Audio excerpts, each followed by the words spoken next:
Hello everyone, welcome to your own channel FinTech. दोस्तों, आज के दिन निफ्टी 50 की बात करें तो 0.26% की तेज़ी हमें निफ्टी में देखने को मिली है।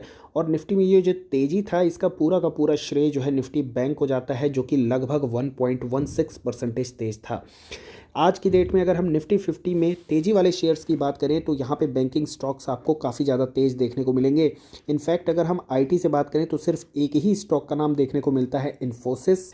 जबकि हम मेजॉरिटी आईटी स्टॉक्स की बात करें तो सभी के सभी जो है तो रेड में क्लोजिंग दिए हैं, लेकिन इन्फोसिस जो है वो ग्रीन में दिया है, जो कि क्लियर कट ये सिग्नल दे रहा है कि कंपनी का जो बाईबैक है वो अब यहाँ पे शुरू हो गया है और उसका इफेक्ट भी हमें दिखना शुरू हो चुका है।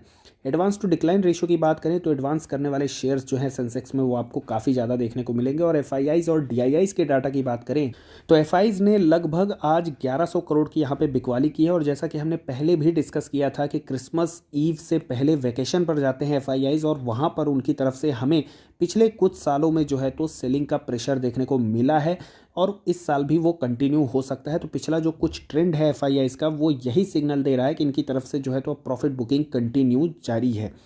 डीआईआईज की बात करें तो लगभग 700 करोड़ की यहाँ पे डीआईआईज ने खरीदारी की है। बात करें आईपीओ के बारे में तो धर्माज की आज हमें लिस्टिंग देखने को मिली लगभग 12% के प्रीमियम पर, और क्लोजिंग भी लगभग 12% के प्रीमियम पर ही हुई है।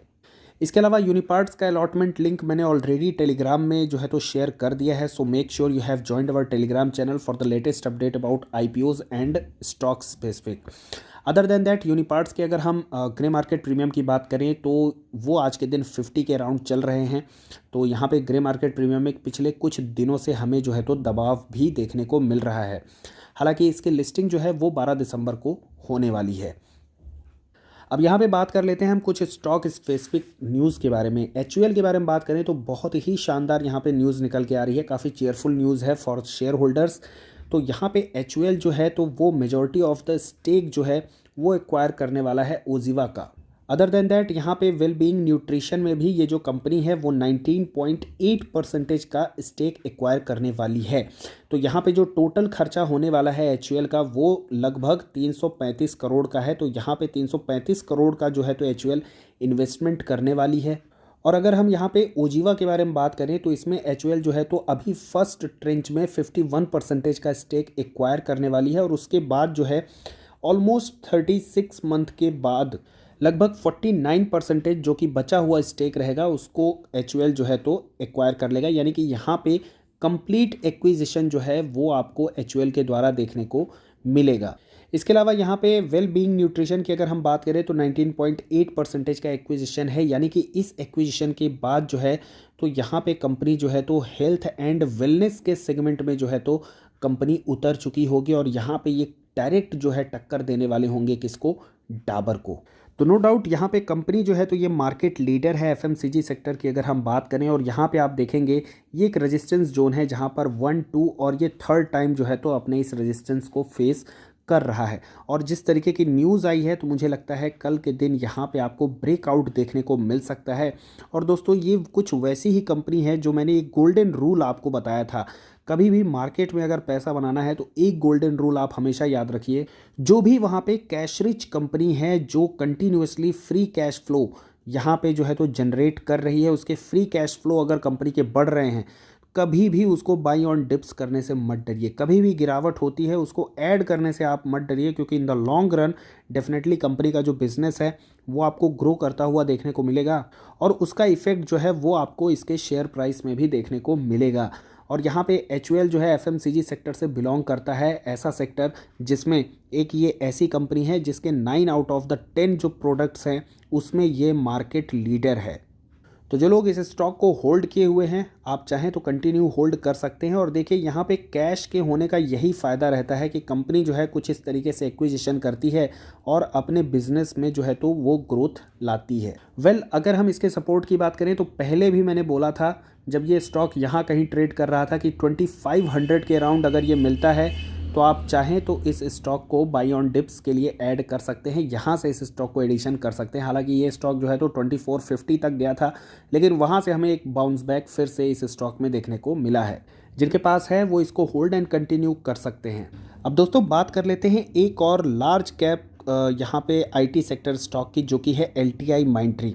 हालांकि यहाँ पे LTI और माइंट्री दोनों का मर्जर हो चुका है, और ये जो मर्ज्ड एंटिटी के जो शेयर्स हैं वो, अगर मैं ज़ीरोधा की बात करूँ तो यहाँ पे ऑलरेडी ऐड हो चुके हैं। तो जिनके में नहीं दिख रहा है तो वो डेफिनेटली कस्टमर केयर से बात कर सकते हैं। अगर उनके पास कोई दूसरा ब्रोकर है तो भी, अगर नहीं दिख रहा है तो भी कस्टमर केयर से आप कॉन्टैक्ट करिए कि आपके में वो शेयर्स क्यों नहीं दिख रहे हैं।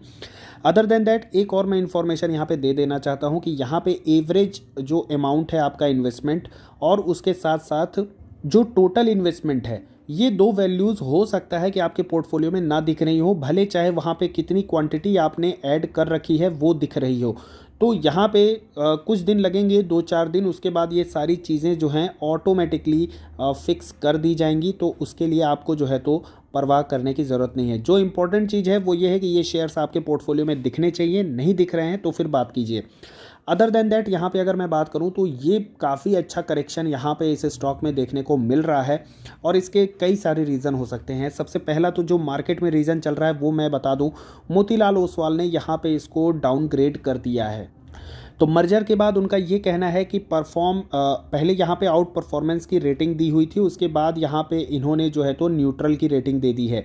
तो यानी कि डाउनग्रेड कर दिया है मर्जर के बाद। उनका शायद ये मानना है कि यहाँ पे वो ग्रोथ देखने को ना मिलेगी, और यही रीज़न है जो मार्केट यहाँ पे देख रहा है, वो इसी रीज़न की वजह से इस स्टॉक में गिरावट हमें देखने को मिल रही है। लेकिन मुझे भी कुछ वही रीज़न जो है मिलता जुलता समझ में आ रहा है, क्योंकि अगर आप यहाँ पे वैल्यूएशन देखेंगे, TCS और इन्फोसिस का देखेंगे, अराउंड 30 के मल्टीपल पर यहाँ पे ट्रेड कर रहे हैं। HCL की बात करें 20 का है, यहाँ पे विप्रो की भी बात करें अराउंड 20 का है।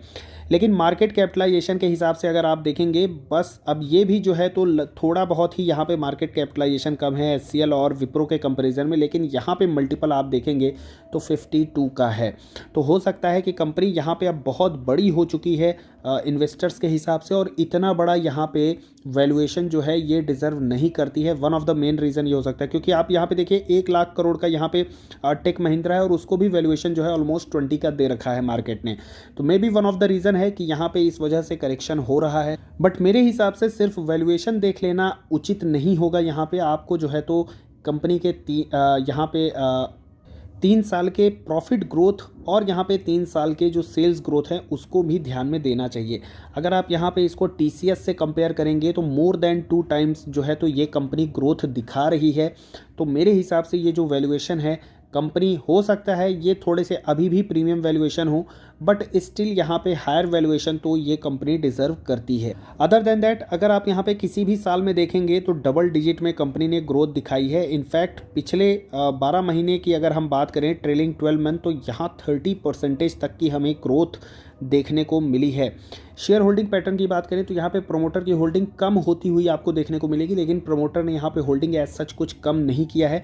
एक्चुअली ये शेयर होल्डिंग पैटर्न का एक एडजस्टमेंट है, क्योंकि यहाँ पर LTI और माइंट्री दोनों के जो होल्डिंग्स है उसको एडजस्ट करने के बाद 68% की प्रोमोटर की टोटल होल्डिंग यहाँ पे दिख रही है। अदर देन दैट, यहाँ पे FIIs और DIIs की बात करें तो यहाँ पे दोनों की ही होल्डिंग आपको बढ़ती हुई देखने को मिलेगी। तो दोस्तों मुझे लगता है कि ये अगर स्टॉक आपको 4500 के अराउंड मिलता है तो यहाँ से आप एंट्री बनाने के लिए इस पर विचार कर सकते हैं। इसका जो अगला सपोर्ट निकल के आता है वो 4000 के लेवल होंगे। तो ये 2 लेवल पर आप चाहें तो इसको ऐड करने या फिर SIP करने या फिर फ्रेश एंट्री के भी हिसाब से ये 2 लेवल काफ़ी अच्छे हैं जिन पर आप ध्यान रख सकते हैं। अब दोस्तों यहाँ पे बात कर लेते हैं एक मिड कैप केमिकल स्टॉक की कंपनी नवीन फ्लोरिन। मात्र 21,000 करोड़ का यहाँ पे इसका मार्केट शेयर है और मार्केट कैपिटलाइजेशन है। और यहाँ पे अगर इसके चार्ट पैटर्न पे आप ध्यान देंगे तो ये एक काइंड ऑफ यहाँ पे हमें ट्रायंगल काइंड ऑफ पैटर्न जो है तो वो बनता हुआ देखने को मिल रहा है। तो यहाँ पे ये जो पैटर्न है धीरे धीरे स्क्वीज़ हो रहा है, और डेफिनेटली यहाँ पे बहुत जल्द आपको एक ब्रेकआउट देखने को मिल सकता है। दोस्तों फ्लोरिनेशन के सेगमेंट में कंपनी कार्य करती है यहाँ पर, और इस सेक्टर की अगर हम बात करें आने वाले टाइम में 9% CAGR से जो है तो आपको ग्रोथ देखने को मिल सकती है इन फ्यूचर। और रिसेंटली कंपनी के जो मैनेजमेंट है उन्होंने इंटरव्यू दिया है, और उस इंटरव्यू में उन्होंने कहा है कि अगले हर 3 से 4 साल में कंपनी जो है तो यहाँ पे अपने बिजनेस को डबल करती हुई देखने को मिल सकती है। तो दोस्तों बहुत ही सॉलिड कमेंट्री है यहाँ पे।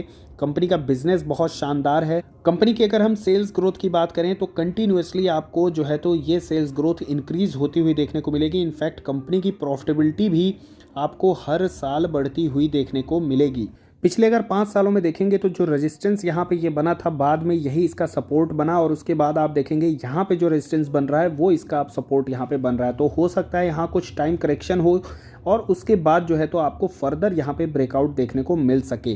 तो डेफिनेटली इस कंपनी को भी आप चाहें तो अपने रडार में रख सकते हैं। यहाँ पे कंपनी काफ़ी अच्छी है इस सेक्टर में। फ्लोरिनेशन बिजनेस की अगर हम बात करें, स्पेशलिटी केमिकल की, तो यहाँ पे एसआरएफ और नवीन फ्लोरिन दोनों ही कंपनी काफ़ी बेहतरीन लगती हैं। तो आप चाहें तो इस कंपनी को भी अपनी वॉच लिस्ट में रख सकते हैं। फर्दर यहाँ पे डिटेल्ड में आप चाहें तो इस कंपनी के बारे में स्टडी कर सकते हैं। तो साथियों, आज की वीडियो में बस इतना ही। कंटेंट अगर आपको इन्फॉर्मेटिव लगा हो, यूजफुल लगा हो, वीडियो को लाइक कर सकते हैं। Do not forget to subscribe our channel. Thanks for watching the video.